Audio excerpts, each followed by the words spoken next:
Bon après-midi donc pour cette deuxième session que je vais avoir le plaisir. Good afternoon for this second session that I have the pleasure to moderate.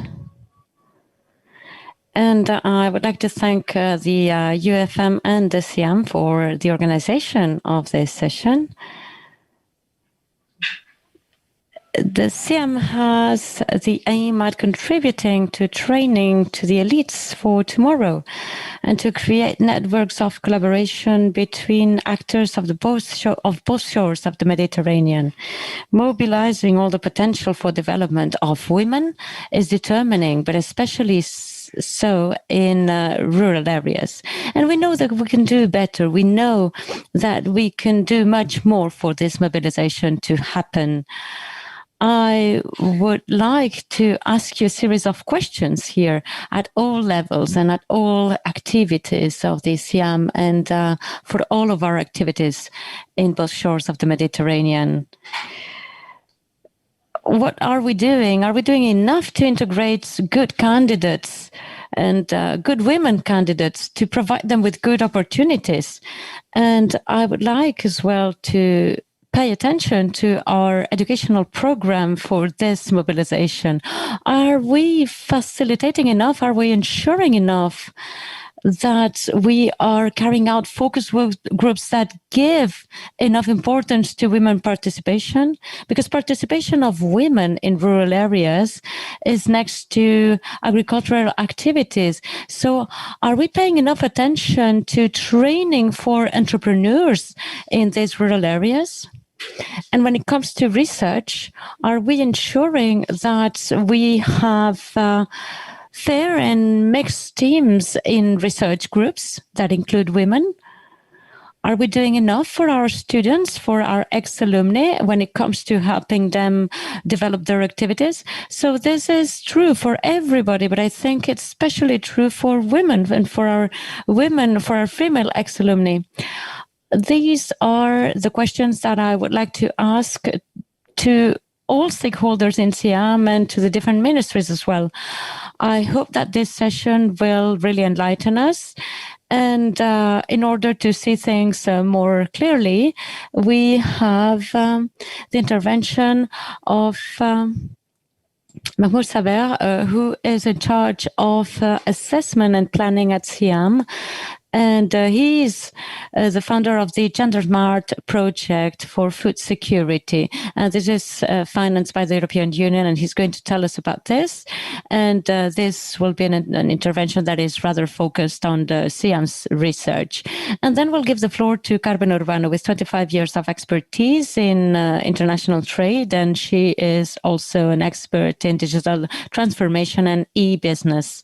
And she's also both worked in private and public sector, because right now she is the Director General for Agri-Food Innovation and Promotion at the government of Aragon. And she's going to give us her insights on what is changing in the countryside, in rural areas, and this should help us see a much better picture and understand the situation much better. So I'm going to give the floor to the first speaker for the next minutes. Mr. Maroun, you have the floor. But I think the mic is muted, Mr. Maroun.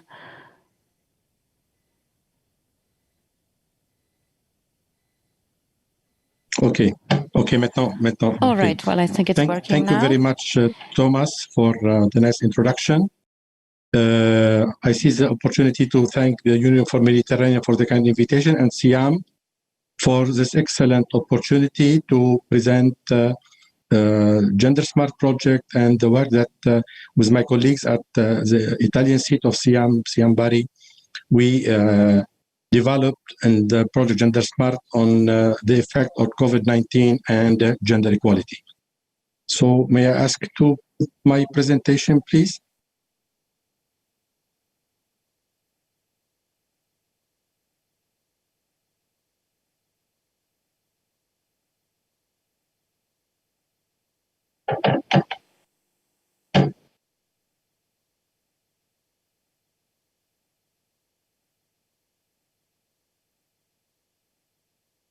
My presentation, can you put my presentation, please?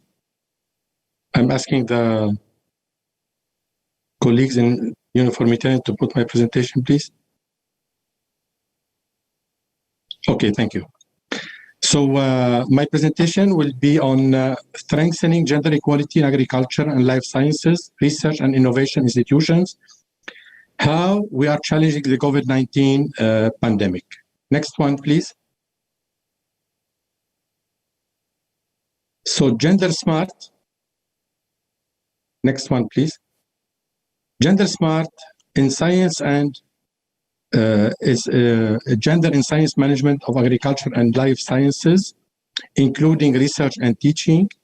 It's an Edge 2020 project with a focus on gender equality mainstreaming in agriculture and life sciences for research funding and research performing organizations.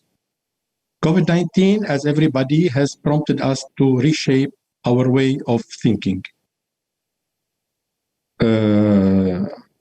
living and working. Therefore, I think we are going so fast with the slides. Therefore, in the project, we couldn't fail to probe into the pandemic response with gender at the center. And a gender lens is instrumental for capitalizing on the effects of the pandemic and developing or strengthening targeted measures to reduce work-related inequalities. Why we need gender equality in research and innovation? We need it for justice, for fairness. Everyone, men and women, want to be assessed in a fair manner. We need gender equality in research and innovation because it builds loyalty and sense of belonging for an organization. It creates research excellence and creativity. So because gender bias compromises our ability to evaluate a person on their own merit. It robust research findings, critical importance for developing complex solutions to our current challenges. It is also important for social responsibility due to physiological difference in life experience and roles. We must develop solutions responsive to women and men needs at intersection with social organizing. We need gender equality in research and innovation to invest in research training and for women.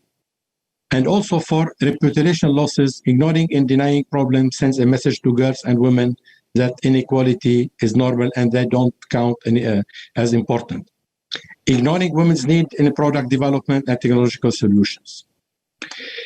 Gender equality in research and innovation, according to the European Commission in the Horizon 2020, is integrating the gender dimension in research and innovation is an added value in terms of excellence, creativity, and business opportunity. Gender equality plans are the main policy instruments promoted through the European research area to advance gender equality in research organizations and universities. And the last research and innovation days organized by European Commission, the General Director of Research of the European Commission stated that research centers or higher education institutions must have an equality plan in place to access funding from the next framework program for research and innovation Horizon Europe. So it is a main instrument to enhance institutions to go toward gender equality plans. The Gender Smart project, it is coordinated by CIRAD from France. It includes several research performing organizations like CCTEX in Spain, CIRAD, I said, in France, CAT in Cyprus, Wageningen in Netherlands. We are also part of the project. We have Chagash from Ireland. As research funding organization, we have the French Agency of Research, it's ANR, with the support of two technical partners that are Yellow Window from Belgium and ISAS from Czech Republic. The objective of the project is to establish 7 gender equality plans tackling the following areas of actions: building a gender equality culture, developing equal career support measures, reshaping decision-making and governance, integrating gender in funding, research, and teaching. So you can imagine what will be the impact on the research funding and research organizing, research funding and research performing organization. Next one, please. Since the start of the outbreak, countries around Europe are plunged into this unprecedented public health emergency, have been announcing measures to support their economies, work policies, and so on. A survey was designed to take the pulse of gender-smart partner RPOs and RFOs and get a snapshot on the state of play for work reorganization and impact on people's life. Our survey explored formal measures adopted by gender-smart partner countries, as well as the direct impact of the crisis on the Human Resources Consortium organization. What triggered us to do this job, that we need to build on the experience gained in general with possibly a gender perspective, because we cannot really afford to revert to business as usual and learn nothing after what we are going through. So the Gender and COVID survey was promoted by Ciheam Bari Gender Smart Core team, that I see the opportunity to thank them and to say hello to all of them. Next one, please. So the survey context was, we have 316 respondents from 8 partner countries. 68% were female and 32% were male. 53% of the respondents were permanent staff, 4% non-permanent staff, 26% researchers, 1% students. The topic areas were reconciling personal and work life, possible COVID risk exposure, psychological impact, possible life improvements. I will present 2 main results. Most common effects experienced during the COVID-19. You can see the difference between women and men. For men, it was rather stress from reduced physical activity. For women, it was more anxiety. And what it came out, I think it's a rather important result. It was about possible life improvements. Where for men, it was more lifetime spent with the family. As for women, it was more time to continuous and professional development. I think it is a rather important result, how the women increase their resilience during such crisis. COVID-19 has not been the same for everybody. There was some differences between men and women. Next one, please. I think they're not going as fast. Yes, I'm not going as fast as I'm going through. So 2 potential results to reinforce our job measures are strengthening already planned measures, working from home by providing greater support to telecommuters and integrating brand new provisions, formalizing virtual meeting and so on, adding a chapter to our gender equality plans, considering the need to live with the virus for a long period. This type of our survey was also a best practice on the website of the European Commission. And as a final statement, building back better a person-centered and gender approach, we look ahead. Thank you very much. Merci Maroun, et excuse-moi d'avoir été un petit peu... Thank you, Maroun, and I am sorry for having to interrupt you or having to really rush you. Carmen, you have the floor. Bien. Bonjour, buenas tardes. So, good morning, everybody. Good afternoon, rather. And thank you very much for having invited me to share my professional experience. Please, could you show my presentation, please? I think it's downloaded already.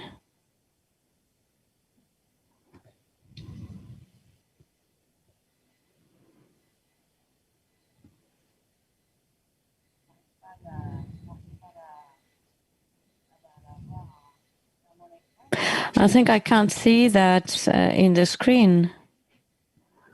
I don't know if you can see it. No, actually. Well, actually, I'm being told that I can share it. I was told that I can share, so basically I'm prepared. So can you see it? Okay, yes, we can see the PowerPoint. Yeah, brilliant. Okay, so basically we're just talking about the opportunities for digital transformation, but the transformation, basically, what does transform mean? It's just to add value in order to add value, not to change everything. So basically, I am in Aragon. I was born in Aragon. It's a Spanish region, and we are very close to the Mediterranean. And also, we are lucky to have a Ciheam presence in Aragon. It's one of the institutions who really are just working a lot in Aragon. It's one of the institutions that collaborate with us because we feel very Mediterranean. The first thing that I want to share with you is what really makes us Mediterranean. It's the Mediterranean diet, basically. This can help us to transform our business. So basically, as you know, the Mediterranean diet is a World Heritage by UNESCO. So basically, as a government of Aragon, we feel very profoundly Mediterranean. So that's why this trademark, this Mediterranean trademark, is extremely important to us, and we use it in our communication, how to really use all the different opportunities and all the promotion campaigns that our institutions carry out, always use it. I have always worked in the private sector. I worked in the sports sector for many years, and now that I work in the public sector, I just understand perfectly that the most important thing is the union and cooperation between regions and people. So what do we have in Aragon? It's a region that is suffering a rural exodus. And as you can see, we have areas where we have less than 10 inhabitants per square kilometer. Can you imagine?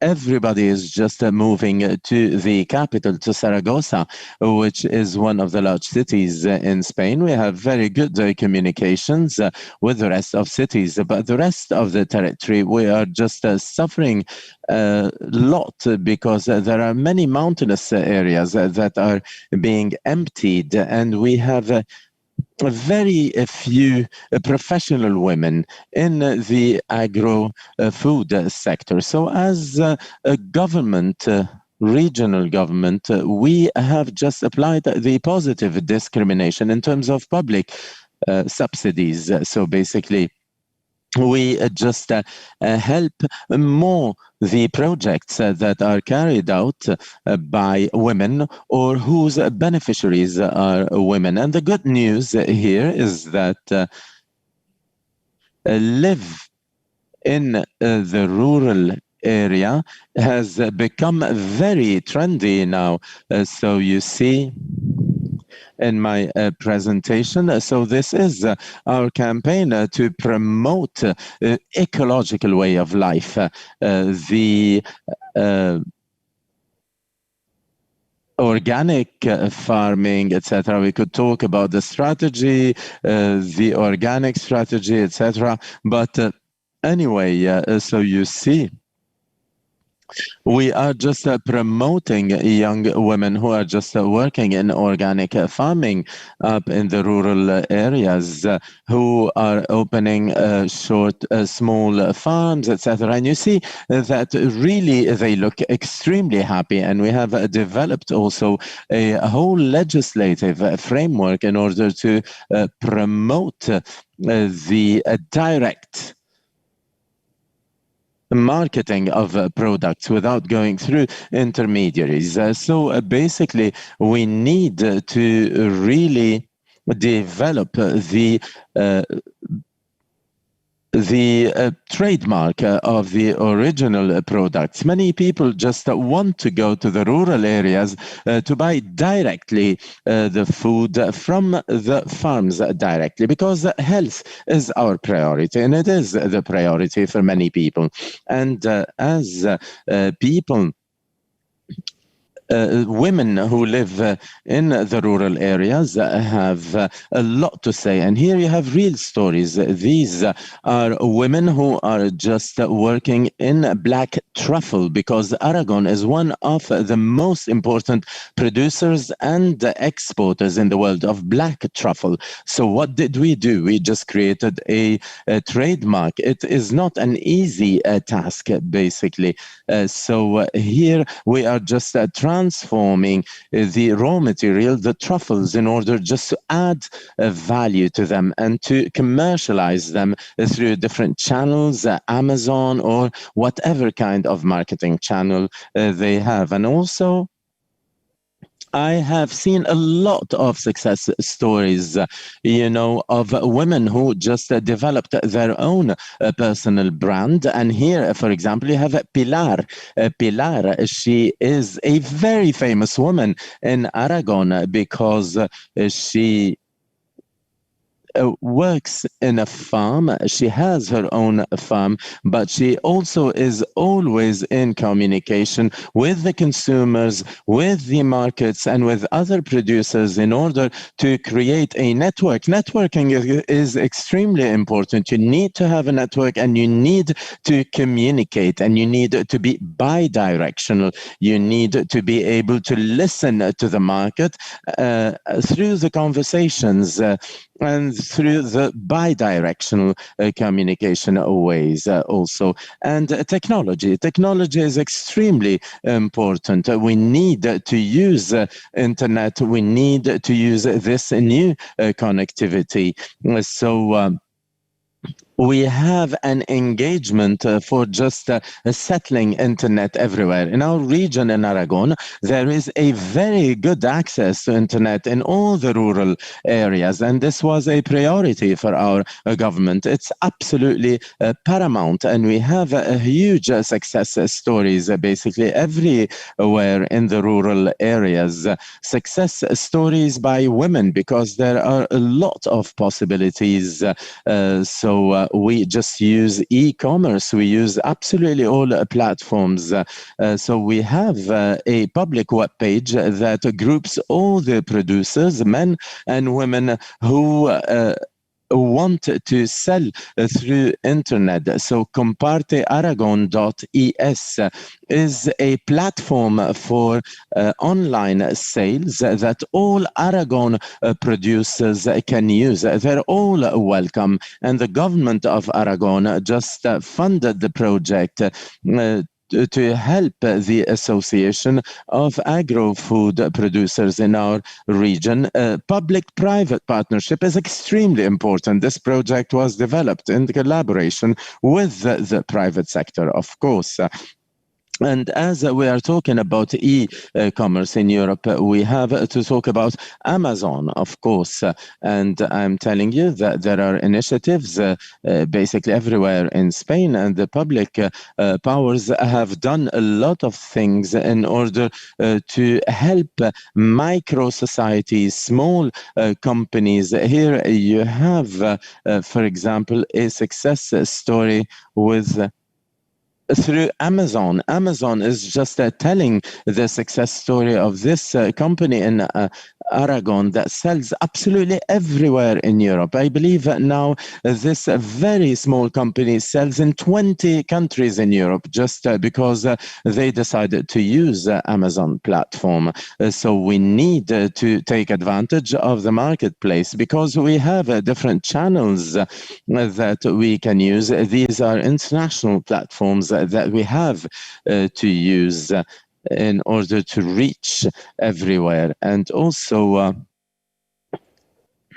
I recommend to always be connected even if we don't have the internet, we have all sorts of networking platforms that will allow us to communicate, to work together, to really exchange good practices, to especially be trained, get informed, to have access to the data. And we have talked about the importance of information about data. And I believe that we really need to be in communication, and we really need to work in network in order to thrive. And just to wrap up, I believe that it is extremely important to communicate on the values of life through the natural environment. We really have to take advantage of the Mediterranean diet. We have to take advantage of the direct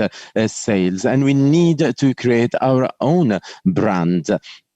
We need to use fully e-commerce and internet channels, and not only in the large capitals, but everywhere. We need to always be connected, even if we live in rural areas, and we need to network.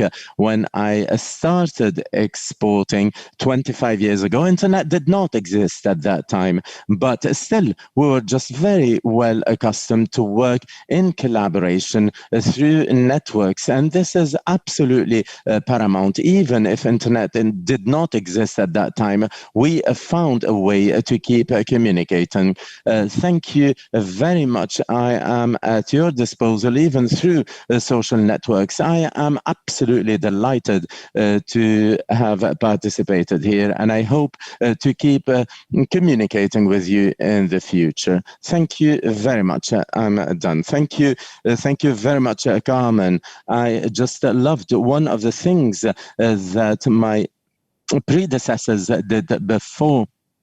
And I am going to ask you a very strong question. Give me one recommendation. Carmen, you just gave me a lot of recommendations. Communication, networking. So Carmen is networking, communication. Maroon, what is your recommendation?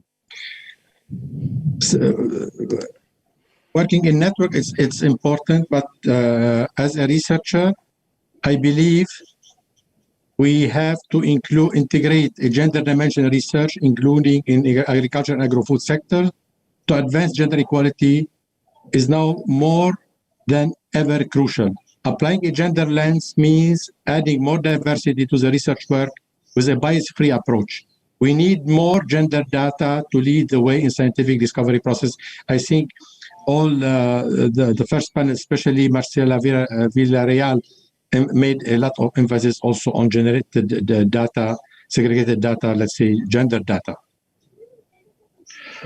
Okay, thanks, and sorry to have put you on pressure by surprise. And coming now from the public, I have a question. I think it's perhaps more for Manu than for Carmen, but your advice, Carmen, as victim more than actor could be also useful. The question is the following: women need to get support in terms of training and mentoring on sales, management, business creation, not only in production. Are there relevant programs already carried out and focused on production, processing, marketing, and the other surrounding issues? Oui.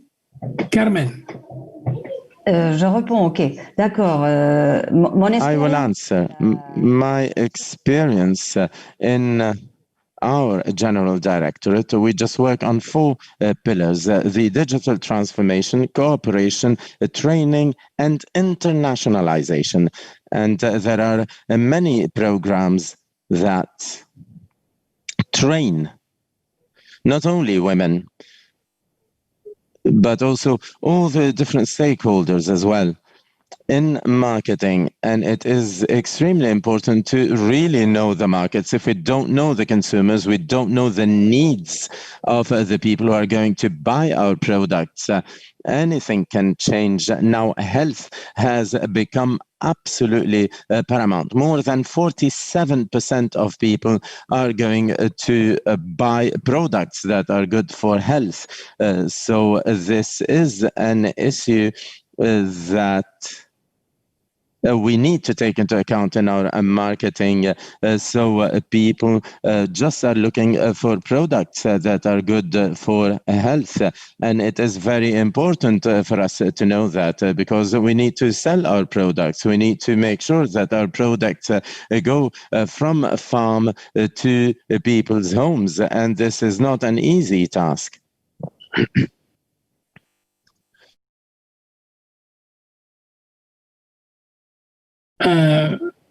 In addition to production for women in particular in rural area, management, business, creation are very relevant. And do the training program available today give enough places to the, in addition to production, simply give they enough places to those complementary topics which are extremely relevant for women in rural areas. Okay, thank you, Thomas, and sorry for the interruption. I think Ciheam was and still a pioneer on that since the beginning of its creation in '62. Even without declaring it, or let's say even without being institutionalized, it was rather oriented toward rural areas and job creating activities with women. I think we have to reshape our type of approach, especially to the rural areas. I think we have to create for everybody, not only we have to for young people, and so consequently the gender, let's say women, will get also an opportunity. We cannot, as I said before, we cannot continue business as usual. There is a lot of gap, not only in the Mediterranean area, but let's say not only in the southern Mediterranean area, but maybe in other areas. And the access to the financial facilities, it will be like, for instance, if you have a job, you can access to fund for European Commission. I think the funding of projects might be a useful mean to foster such type of job creating for women in rural areas. Merci, Maroun. J'avais posé quelques questions. Yes, thank you, Maroun. I have asked questions at the beginning, and I just started having some answers. Well, Ciheam and its institutes can contribute to mobilize the human potential that women represent in the rural areas in the Mediterranean. Yes, we are just working, but we have to work better. The project Gender Smart is proof of it. We are just integrating this dimension in our research, in our teams. Thank you so much, Maroun, for talking about this. Yes, the digital transformation is just opening new ways that we have to exploit. Yes, the direct trade and e-commerce are opportunities to have more jobs and activity. And yes, research, education are extremely important. So they are very important, and they will be important after COVID-19 in the economic relaunch. So we need to be optimistic. Yes, working in networks is extremely important, especially for women. Thank you, Carmen, for reminding us that we the 5G connectivity, we don't know if it's going to inundate all the rural areas around the Mediterranean, but we need to integrate this new dimension in our training activities, in our research, and in all our activities. I want to thank Ciheam for offering us the opportunity to talk about all these issues that are extremely important to me. I want to thank Carmen and Maroon for your beautiful speeches. I want to thank our audience for your patience despite our little technical hiccups. Those who have asked questions and all the others, thank you very much. Thank you, all of you, for following us throughout all the Mediterranean.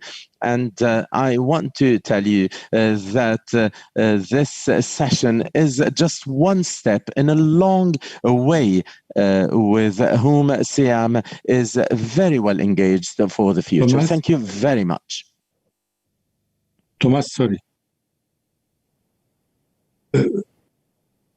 I saw a question from you. Can I answer it? Because it's very tricky and I wanted to, if I have only 20 seconds. You have 20 seconds, Maroon, with me always. So because he said, do we, the men researchers, allow really our women colleagues researchers to take their lead when they deserve? The answer is no. But also, women colleagues do not allow their women colleagues to take the lead when they deserve. So I wanted to state that. Thank you. Merci Maroon, c'était une précision fort utile. Thank you very much, Maroon. That was a very interesting idea. So Yasmin, should I give you the microphone? Yes. Yes. Thank you so much. Thank you, Maroon. This sentence reminds me another sentence which says that women are men like others. Thank you to all of you. Thank you, Thomas. Thank you, Maroon. Thank you, Carmen.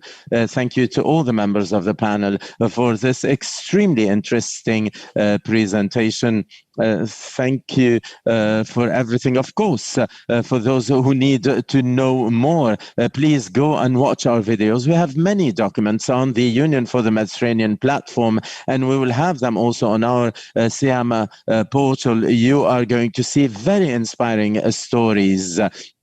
No cliches there whatsoever. We are going to show you a lot of projects, the D-Block project, many projects, many videos in social economy projects that we have developed in Maroc Impact. I still have 5 minutes. I'm going to conclude this side event just saying that we were extremely delighted to organize this side event, and we want to thank you so much for all your words, and I hope to really summarize everything you said. So what were the main things that we learned, the recommendations, the ways to continue? Well, this side event allowed us to remember the importance of the agro-food sector, and many times we have systems that have to be rethought in order to be more sustainable and more fair. Ms. Villarreal said that the intergovernmental organizations, they believe that the health crisis degenerates into a food crisis. Thanks for the Union for the Mediterranean for allowing us to just talk about this very important issue. This side event showed us how women are in the forefront in the production, transformation, distribution of goods, which is absolutely essential for our food security. And they were exposed during this COVID period to the risk of infection. So we don't know the role of women. We do not know how much exposed they were. So that's why this event was very important, especially when these women are just working in the rural areas, in the informal sectors also, or when these women are just working also in their homes. During the side event, we saw that in the rural areas, there are less services, less infrastructures, and women have less access to education, to health, and to protection systems. And in the case of crisis, this access is even lower. So the diagnosis and the provisions that we have just show us that the impacts of COVID are going to aggravate the situation of women in the future, and will have very serious consequences to vulnerable populations. For example, women produce farming products, so basically they're just losing huge amounts of money because of lockdowns. With the lockdown, these active women in agriculture that basically were just working a lot, they doubled basically the burden because they had to take care of their families, they had to take care of the elderly, and they had to carry out their work. In this side event, we just asked ourselves questions.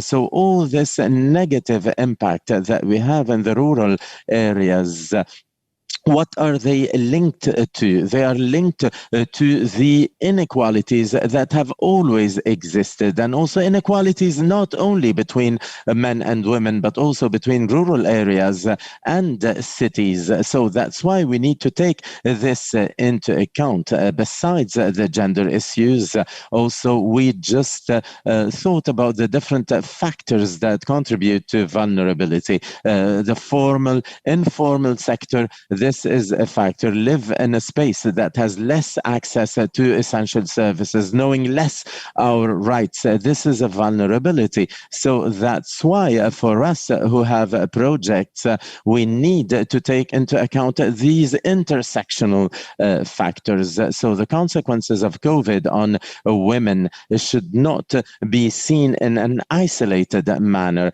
We need to have a comprehensive, holistic approach, and we need to include men who are absolutely indispensable to women empowerment. Also, we need to propose the he for she. So all these words basically give us a lot of hope, because they're just showing us a new roadmap for development, a roadmap that could be based on 3 pillars. First, we need to invest in technologies and innovations, not only technological innovations, but also the social innovations and economic innovations as well. So this is the first pillar, technologies and innovation. The second pillar, rethink the mechanisms of representation and participation. And the third pillar, also just transform all these emergency procedures into perennial policies for the future. So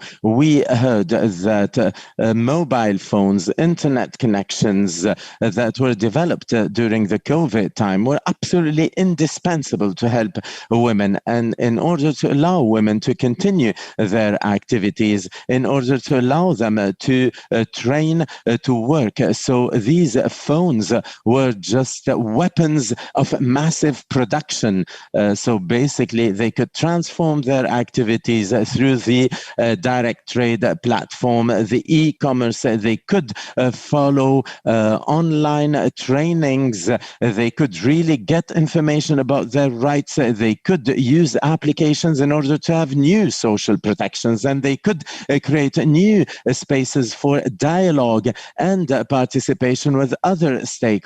And through the digital channels, now they could get more connected. So we need to improve the accessibility to these technologies in order to overcome the gender digital gap. I believe that we need to re-evaluate and assess this, and we need to have massive investments there beyond the technological innovations. We have other types of innovation, the social, economic and innovations. These are going to innovate the hybrid mechanisms, the agile solutions, the bottom-up solutions. We have repeated this over and over in order to help rural women, and they are really helping to just put together the public sector, the civil society, and the private sector. So basically in the social economy, civil society, in society in general, we have different associations, we have different institutions that are agile, and we need to coordinate between all the different stakeholders, including the public actors, the institutions, international institutions, also the fund institutions.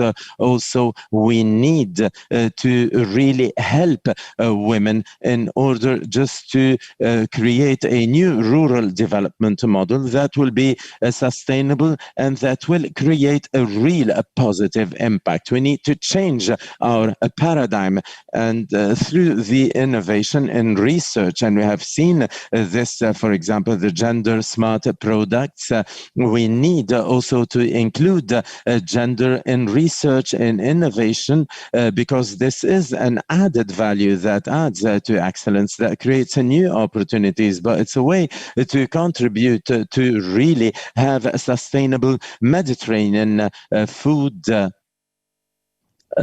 sector. So basically we need to ask for more equality patterns in universities, research centers. We need that women be studied as a subject of research. Another also axis that we saw in our roadmap is the mechanisms of participation, and so basically women need to really participate in the decision making. So women need to be associated as from the very beginning to the life cycle of projects. So that's why the participation of women can really create a new dynamics for development, because they are very well placed in order to know what they need themselves. They need how to face COVID. The process can be long, it can be difficult when we talk about women who are just living in very remote areas. We cannot not associate them anymore in the future. So that's why the public institutions and all the development cooperation actors have a fundamental role to play. So any roadmap need them. Will be just a paper on a table, and without engagement, without commitment, without funding, without assessment, and without a follow-up, we will not move forward. We have to make data available, and we have to perform analysis. We have to supervise. We have to monitor the impact. We have to find policies in order to have an equal access to productive resources, and we have to have equal access to financial resources as well, who target women as women entrepreneurs. So we have to invest, we have to support them when it comes to accessing the market. We have to invest in women's leadership and in networks. It's been said already. And this is what will allow us to move forward. Well, I'm going to conclude by saying that it is more needed now than ever to provide all these emergency measures, especially in rural areas, and to provide financial support, economic aid, so that these women can continue working. And of course, it's important that these measures are durable and perennial. It's also very important that these policies and the continuity of these policies comes together with different actors. We have to prevent working in silos. We have to stop working in ecosystems, which are today remaining. Solutions that are brought by public powers, which are the backbone, are important, but let's not forget that social economy and new actors such as civil society and new mechanisms for women participation have to accompany all this backbone. They have to be the muscles and the driver for this ecosystem so that we can move forward even faster. And now I have to conclude. Well, I have concluded. The only thing left me to do is just to thank you and to acknowledge your participation. Thanks for all the questions, and we are all available for you to move forward in all these topics, because unfortunately enough, we're just at the very beginning. But it was very good to hear you all. We've got very interesting hints today, and thank you very much for your attention. Merci, Yasmin. Merci à tout le Thank monde. you, Yasmin.